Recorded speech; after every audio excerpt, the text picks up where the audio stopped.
everybody, and welcome to Wine Library TV. I am your host, Gary Vaynerchuk, and this, my friends, is the Thunder Show, aka the internet's most passionate wine program. Mott, we were here only a week or two ago with Mr. Opici, an absolute legend in the industry. I don't know what's going on right now, but I'm getting awfully lucky.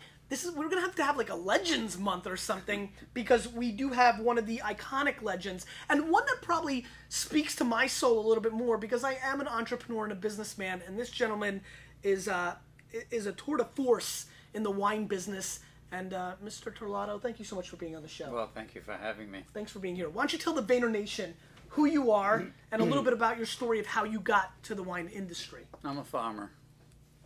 I grow grapes. And thanks. We'll see you next time. And I try to make wine. You don't want my whole life story. I want the whole. I know that you noticed my. 50s. Why don't we go over here in the corner to the maize mantle? Give him a little zoom. I know you noticed that picture with maize and mantle and the Duke. 50 and the Duke. So you're a Brooklyn boy, but a Yankees fan. I was born in Brooklyn. I was a Yankee fan. Moved to Chicago. My father opened a liquor store. And it was just when they were beginning with self-service stores. Mm-hmm. So he had a store that was... How old were you at the time? 50. I was 21. Mm-hmm. Did you become a Cubs or White Sox fan? Well, yes, kind of with the Cubs. Ron Santo was my son's godfather. No kidding. Yeah, so we... Kind of, sort of. We kind of... yes, I've become a Cubs fan. Well, Brandon will like that. Quite easily. So I started with my father in the retail business, and... met a girl whose father was a local wine bottler, Pacific Wine Company. Mm-hmm. His name was Tony Paterno, and he would buy wine, finished wine, okay, from Ernie Gallo and then from Cesare Mondavi, and they would tank it to Chicago, and he would bottle it. And in those days, in the 50s, there were 37 wine bottlers in Chicago, and they bottled Burgundy and Chianti and Barbera and Zinfandel. Was it branded? Sometimes without, having to change what was in the tank. Sure. Well, was it branded? It was Burgundy and Chablis, most of them. So yeah, Pacific was the brand. That was the actual brand. But we had about 35 brands. We had Arminetti brand. We did a lot of private label bottling. For people, which was very common in those days. And the wine was adequate, 99 cents a gallon. In the 50s, so I mean expensive. And then we became the Mondavi distributor, C.K. Mondavi, Charles Krug. So now we had a bottle of wine that was $1.79 a gallon. Oh, you guys were pushing which was really high priced. It was high price. High class in Chicago. And I fell in love with the wine business in my father's store. Although he had Armagnacs and Cognacs and single malts, my father really liked. Did you sell beer in those stores? Yes, we did. Right. Yeah, Meisterbrow, Schlitz, Budweiser, they were... Pabst Blue Ribbon? Pabst Blue Ribbon, exactly. And then my father, my future father-in-law, influenced me to come in the wine business because he felt the wine business had a future. And this was what year? And this was 1956.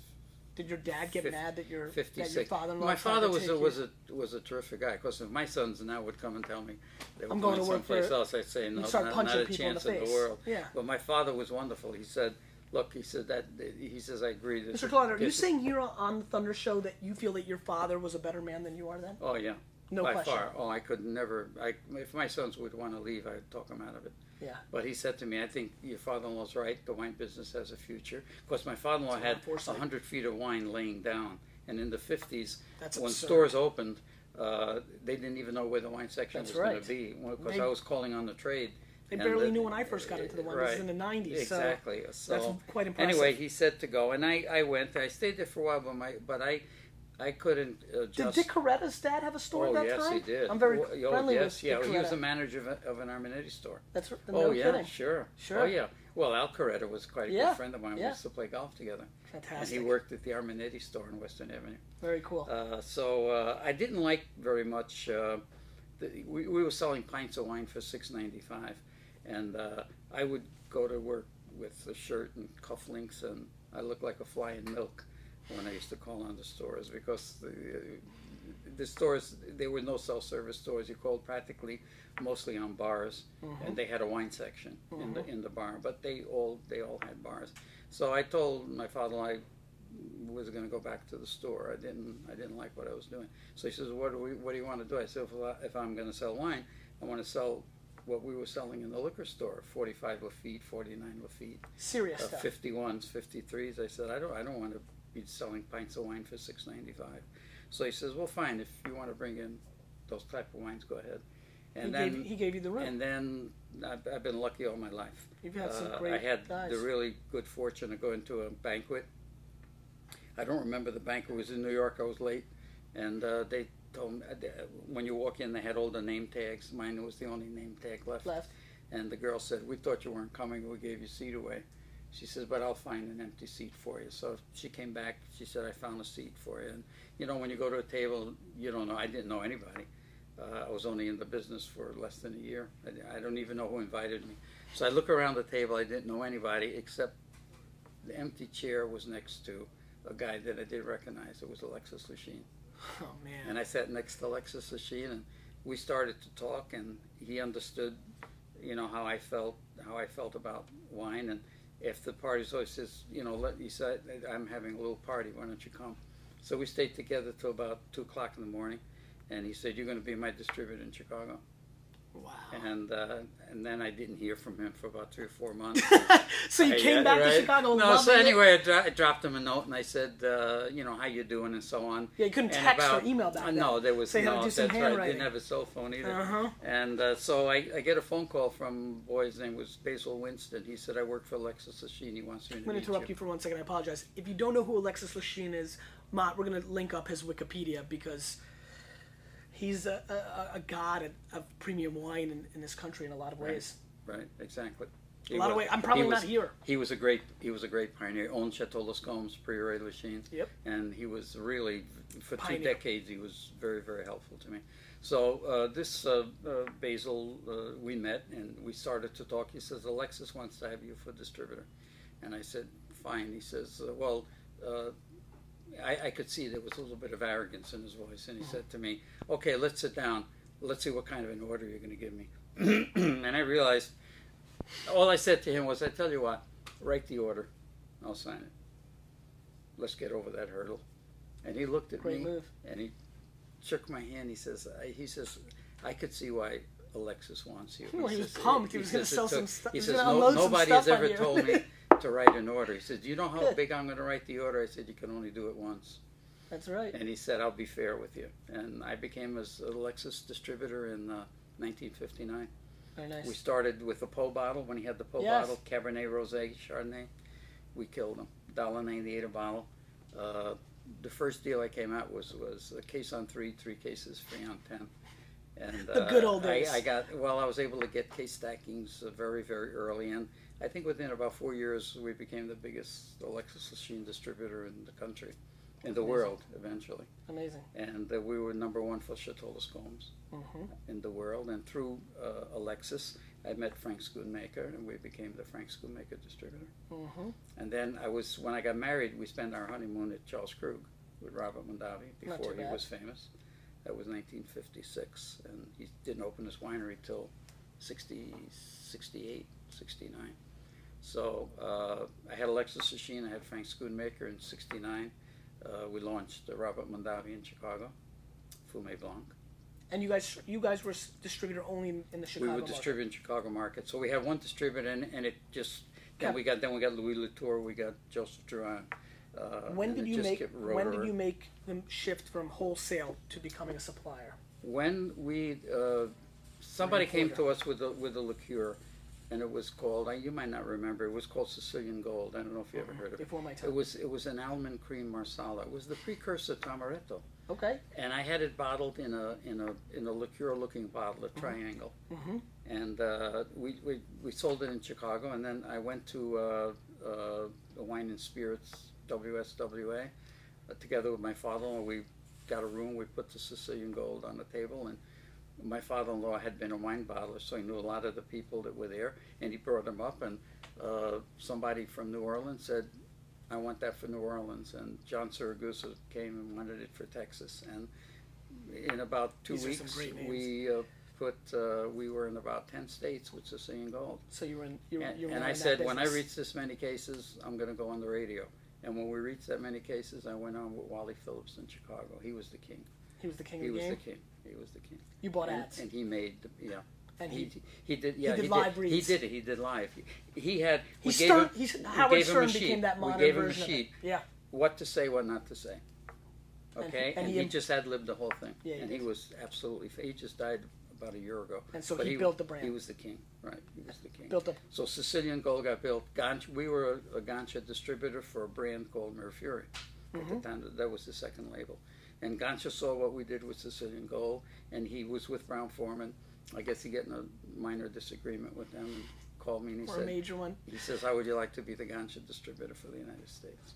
And that's when it started, and really. Gancia started, and then we got Gancia, and we built Gancia up to over 100,000 cases. What year was this? Sicilian Gold, 65, probably about 69, 69, Great 70. year. Jets won the Super Bowl. Right. That's right. That's right.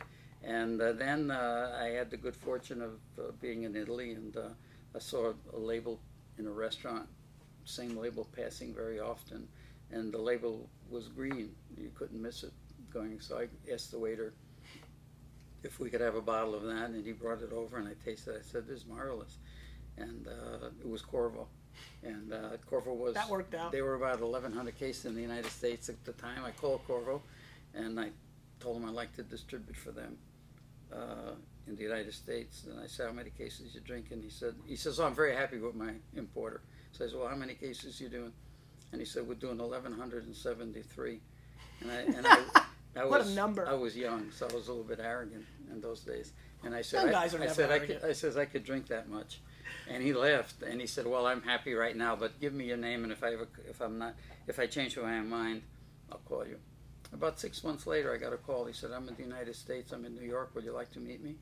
And I said, sure. So we got Corvo, and we built it up to 300,000 cases. And that was, and that really gave us a name. Between Gancia and Corvo, gave us a good name. And then... How big did Corvo get? 300,000 cases. And then I tried to talk them into putting varietal on the label, because I knew red and white wasn't going to go anymore. It was because when Mondavi came out with Fumé Blanc, I knew the time changed. You needed to have now a varietal. So I was selling Verdicchio, I was selling Orvieto, I was selling Suave Bolla, was our brand, Frascati, and all those wines. And I said, these wines will never have any more value. So you have to start, and nobody knew the varietal those wines were made from. And so I tried to talk Corvo into doing varietal on the label in Solia. And they said, oh no, we've been doing this since 1800, we can't change. It's red and white. I said, red and white is going to be finished. It won't be long. And so anyway, I went to Italy in 79, and I was looking for a white varietal. I wanted something with a name. So Let me guess. I stayed. I tell you, see, I've been lucky all my life. So I stayed at the palace. A little bit more than luck. And the maitre d', he knew me very well. I was always alone, so he always had a table for me in the corner where I would always be reading, and he would bring me wines to taste. And I would always say, "Bring me something I never tasted." And this time I told him, "Bring me a white wine varietal that I never tasted." And he brought me a bottle of Pinot Grigio. Yep. And I tasted it, and I fell in love with it. I called the company the next day. I said, "Are you in the United States?" They said, "No." I said, "Would you like to be?" They said, "We're too small. We can't. We could never do business in the United States. We don't export. We only sell, mostly in our own area and in Milan." So I called Renato Ratti, who was a very good friend of mine, and I said, "Renato, I tasted this wine. I fell in love with it. Give me the 5 best producers of Pinot Grigio." And he gave them to me, and he said, "I made appointments with 3 of them for you for the next day." So next day I drove, and the first appointment was with Santa Margarita. So I went to the restaurant that night, and on the wine list I had 18 Pinot Grigios. I ordered all 18. So I could see, I saw the head come out of a kitchen, and the waiter was pointing, That crazy American. American. Look at that guy, he just ordered 18 bottles of wine, he's all by himself. So this nice fella came out. We became friends, and he said, "You ordered 18 bottles of Pinot Grigio?" I said, "Yeah." And he says, "Are you going to drink them all?" And I said, "Or are more people coming?" I said, "No, I'm not going to drink them all, but I'm going to taste them all." So he knew something was going on. He said, "You're alone?" I said, "Yeah." He says, "Can I join you?" He says, I've never tasted all 18 side by side. I'd love to do it with you. So I said, okay, if you're going to do it, bring out 18 glasses, put numbers on the glasses, numbers on the bottle. I don't want to know what I'm drinking, which brand. And we did it. And both of us picked Santa Margarita is the wine that I... Too bad that brand didn't work out. So the next day I called Santa Margarita, and I had an appointment with 79. I had an appointment. I met with them. And then, you know, we talked a little bit. They told me come back. Talked a little bit the next day. Told me to come back again. And then that afternoon, they invited me to Count Marzotto's house for dinner.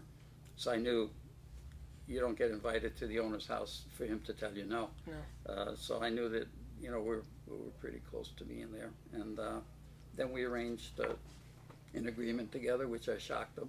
I told them I want a 20-year agreement. I said, this brand don't exist in the United States, and I can't do it in 3 years, and I don't want the pressure of cases. I want time to be able to develop it. And they said, well, we don't give more than 2-year contracts to anybody. I says, well, I need a 20-year contract. So they said, come back again tomorrow. The next day they had a contract for me. Unbelievable. 20 years. So I said to them, I'll make, I says, so what happened in 99? Or 2000? It was 20 years. Oh, we renewed it long. No, all our contracts are 20 years. But I usually renegotiate them at after 12. Or sooner if you're because I really want to know, you know, You're investing. No, well, I mean, we built this. You're building the Santa brand. Margarita from, they were zero? here, they were from 0 to, you know, about this year, probably 800,000 cases. And the Chianti Classico now will probably be a million case brand. And the brand's growing.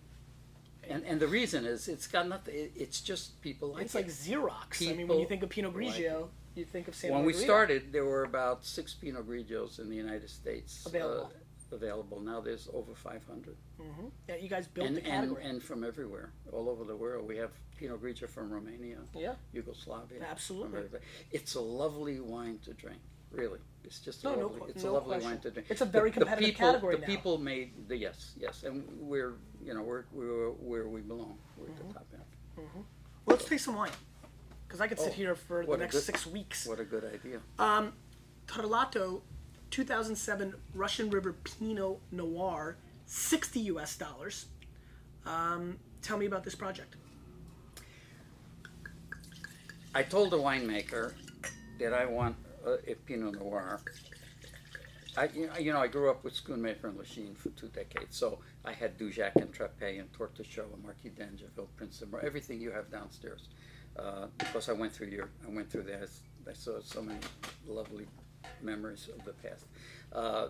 I'm a Francophile, totally, and I still do believe that most of the winemakers in the world, when they always have French Bordeaux on their mind if they're doing Cabernet, and they have French Burgundies on their mind if they're doing Pinot Noir. Let me jump in real quick. For somebody who's such a Francophile, you're very heavily in the Italian wine business through the years. Why not more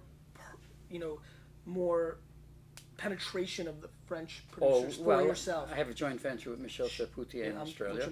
We represent Chanson, Burgunds, which have been getting great reviews lately, and Bollinger Champagne. Yeah, so you're right. It's not like you're not there. Josmeyer, Alsatian wines. Yeah. So you're just focused. You don't have a lot in each category, exactly. so you can deliver. I'm pretty much where I am. Individual estates are very difficult. And before you jump in, the Torlato, for a lot of people who are watching at home who probably don't realize this, the Torlato brand itself isn't that old. I mean, you've been doing it that long. We started it because I went to a restaurant that had only American wines, and they had 11 Pinot Grigios, and we didn't have a horse in the race.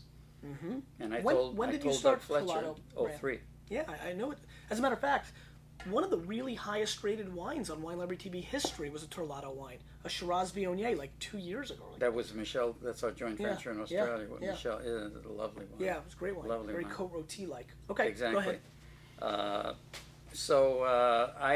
The idea was with the winemaker, who's really a bright boy. I had him go to France a year before last, and work with Gilles at Courcelles. His mother was Madame Courcelles that made those great pomards. Get out of here. Oh, yeah. I didn't realize that. Yeah, we represented her. So we have a nice relationship. He's a little difficult, but he's a nice boy. So I had him work there for about 3 weeks, studying clones and rootstocks, and I told him, I said, listen, Steve, I don't want you tasting a lot of California Pinot Noirs. No disrespect to them, but I want to make a French style Pinot Noir. I know everybody wants to make one, but nobody really has succeeded.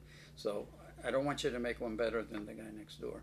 I want you to drink French Burgundies, and these are the Burgundies I want you to drink. I want you to get yourself totally immersed in getting the sensation of what a French Pinot Noir. You know, I belong to Tastaven and Commander, so you do. All those you know, fancy, Tastaven, they will not drink a California Pinot Noir because which is bull they crap. don't feel that. I agree to a certain degree, but there's something they're looking for in French Burgundy that a lot of people haven't been able to develop. So, no, listen, I mean, you could see by the color of this. Sure, you can see your fingers already, through it. Right, that means you're not blending any Syrah. Right, we're doing that in the Merlot. Yeah. Well, the Merlot's a different story. We're doing Hermitage. So I told him, I said, we're not going to bottle a Pinot Noir until you start to get close to that style. And he did. Not a bashful price point. No. 60 bones for a Russian River Pinot is fairly ambitious. The land is very expensive. We pay, you know. Did you overpay? 200, yeah. Okay, because you wanted to be there. I wanted, there was a particular area that we wanted so to are be. the consumers paying for your over-purchasing because you wanted the land? No, but if you're going to make great wine, I believe very much in the terroir and the appellations. I respect that. I mean, if you That's the right answer. If you don't have the right terroir, you're not in the game. And you don't have an appellation. Not on that level. Exactly, and that I just wrote a pamphlet about how do you recognize great wines. You have to know the appellation, you have to know the terroir. That creates identity, and then you have to know which grape grows well there. Sure. And that's the puzzle. That's important wines. Now, you don't have to like them, but if you do want to learn it, there's different types of wine drinkers. There's those that drink wine like they drink orange juice or milk, as long as it tastes good and is reasonably priced, where it's made is of no interest to them. And then there's the other one that drinks what he reads about, and he doesn't know much, but he's satisfied with reading and taking advice, and that's fine too. And then there's the person that drinks just for the pure interest. And that's really our customer. And that's by going through your store, I realized that, we deal with 3%.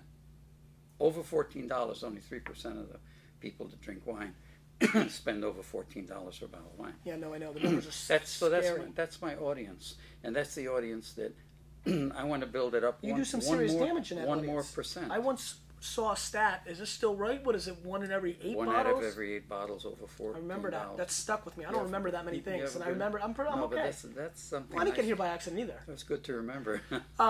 That's an awfully impressive stat. It is, and all we need to do is take. Are we trying to push that to 1 in every 4? 1%. If I can get one out of every 7, but to have somebody spend over $14, I have to tell them and explain why. Story. Otherwise, exactly. And I remember delivering the content. Michel Chapoutier says to me, "You always take on the most difficult work to do because you're always having to influence people. Those that drink a bottle of wine like they do orange juice or milk, that's wonderful. They're enjoying themselves, and there's certainly nothing wrong with that. But that person that has an interest, that wants to know more, I have to say to him, maybe you're drinking $12 bottles of wine. I have to show him why he should be wanting to drink a $20 bottle of wine and how much more pleasure he's going to get. But it has to be somebody that has a great interest to learn. No question. Okay.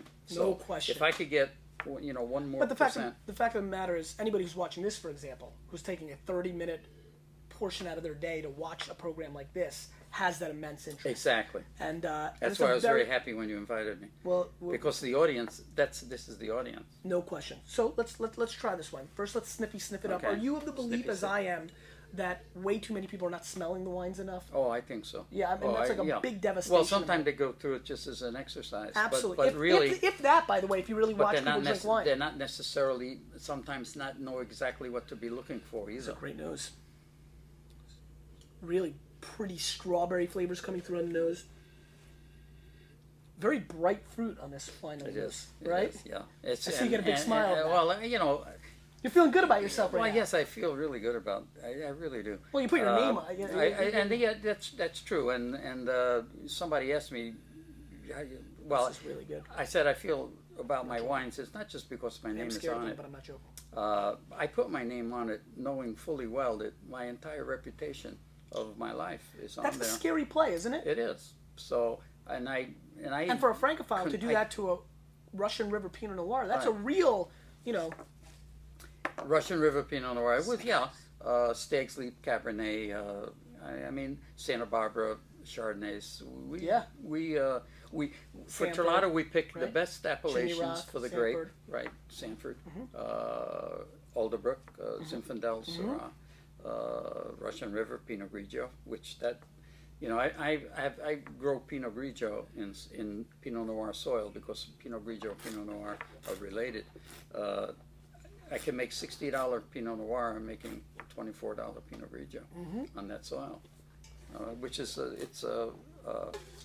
financially we don't talk finance, but it's costing me $217 a case to make Pinot Grigio instead of Pinot Noir. What did Santa Margarita, if anything, react to the fact that you were making a Terlato premium Pinot Grigio in the U.S.? They understood totally that America is going to make Pinot Grigio. The whole world is going to make Pinot Grigio. Oregon is making great Pinot Grigio right now, right? And you know, what do you think about that as a branding guy, right? I mean, it's really, Oregon is getting, from the wine nerd community, definitely some respect, and they're calling it Pinot Gris up there. Right, and it's closer to the Alsatian. Okay, and so that's kind of where your that's kind of your and take on it. We're really not. You know, we're a little bit more citric, you know, more orange types of flavors. Yeah. Completely different than Santa Margarita. Actually, the Alsatian, the Italian, and the California are really quite different. Thank God. Really. Oh yeah. I'm glad. Well, that's the diversity. That's right. The point we right? can Pinot Grigio combine. I mean, look, they're making Pinot Grigio in Australia and everywhere else now too. So let me tell you something. Sorry to interrupt. Let me tell you something about this wine. This wine surprised me quite a bit. I actually, you know, you guys know I'm a funny character, and I'm like, oh man, 60 bones. This is I think he's walking right into something, and I know I'm going to call a spade, and we're going to get into an awkward situation in a couple minutes. I am quite surprised on the quality of this wine. It's extremely big. The mid palate of this wine is really one of the stronger Pinot Noir mid palates that I've come across in a while. The transition flavor is impeccable. It's almost got this beef jerky, Slim Jim kind of, really nice kind of meaty mid palate, great long finish, a little heat on the back end, but it's still awfully young. Big tannins for a Pinot. This is not a girly girls Pinot Noir, this has got some substantial backbone. It definitely has some brightness fruit. I would not in a blind tasting get, even though the ambition is for Burgundy, this does taste California-like because there is that sunshine flavor on the back end that's going to always kind of... It's going to take a little bit of time. We're going to have to take certain parts of that vineyard and kind of cull some of it out. Are you really ambitious to kind of go so far that even though this has almost Burgundian-like nuances, the sunshine and that fruit and the brightness that you kind of see, a little, almost like the sugar levels that kind of separate, and just some of the nuanced flavors compared to a Burgundy, are you looking to really go that far and achieve pure Burgundian? I'm committed. Do you think that's weird in any shape or form? I mean, to me, that seems almost as not letting the land do its thing. The land is going to do its thing. Okay. But we're going to have to help it a little bit. Okay. There's certain things that they're going to have to do. Maybe we need to plant some other clones. But to me, when I taste this wine, I don't get any of the things that always scare me about California Pinot, right? One, infusion of Syrah to make it black, and you can't see it. It's got the nuances, and I think the fact that it's got a little bit of that sunshine, Tony, on the back end, right? Yes. And a little bit of that flavor, that nuance that always would allow me in a blind tasting to say, okay, this is a little more New World, right? Is not necessarily an awful thing. No. Because you didn't do it over the top here. Well, but this is the first vintage. So I guess what my question is... We need to learn a little bit. We need also to learn a little bit more about the soil and what parts of that vineyard that we should be using and what we shouldn't. But I'm committed, to get as close to Prince de Merode as I possibly can in every possible way, and the winemaker he's committed to it as well. Listen, this is awfully good. I mean, I've had plenty of your wines on this show, and I'm sure your marketing people know that haven't done as well. And though I would love to be as massively respectful having you here, and I actually in a weird way, I feel bad that you're here when I tasted this wine because it's showing that well. And I think that the audience is going to be like, well, he's sugarcoating it with him there. I think they know you better. But this is showing extremely well. I mean, this is the 92, 93 point type wine for my palate. It's really good. It's expensive. I mean, I think $60 is expensive in today's market, especially for the Appalachian Russian Pinots. But you have William Salem and other producers that make wines that are even more expensive than this. And this stands up to that. And I love William Salem. Great wines. I really do. This is really, really good. And knowing... And Raccioli as well. Absolutely. I like Raccioli's wines. Especially the East and West blocks and the single vineyard stuff. And knowing... this company and this man's business savvy, this will probably be a wine that you will be able to find in some of the finer restaurants because the Army will go out there and get distribution. What's the production of it? We made about 700 cases last year. Small. And it's the same amount probably for maybe a little bit less. Okay, so it actually may not be that widely available, but if you get the chance to try this, this is definitely a stellar It will be available. Pinot. I know it's going to be in New Jersey September 1st. Okay. See, he's trying to write an order right now. I mean, no, I'm very impressed. Listen, I'm impressed. You brought up the I'm subject. impressed. You brought up the I'm subject. happy. I'm not upset. That's exactly how you need to roll. It's gonna How be, did you got there? It's going to be in New York. Always be closing. September 1st. I love it. Because I asked our local guy, by the way, I'm going there That's right. to do You're some not fooling television. around. I said, are you going to have, is the wine going to be there in case somebody wants to buy it? That's very good. That's a very, very, very good start. I actually feel pretty bad for this Rutherford Hill Merlot. It's got a tough act to follow. Oh.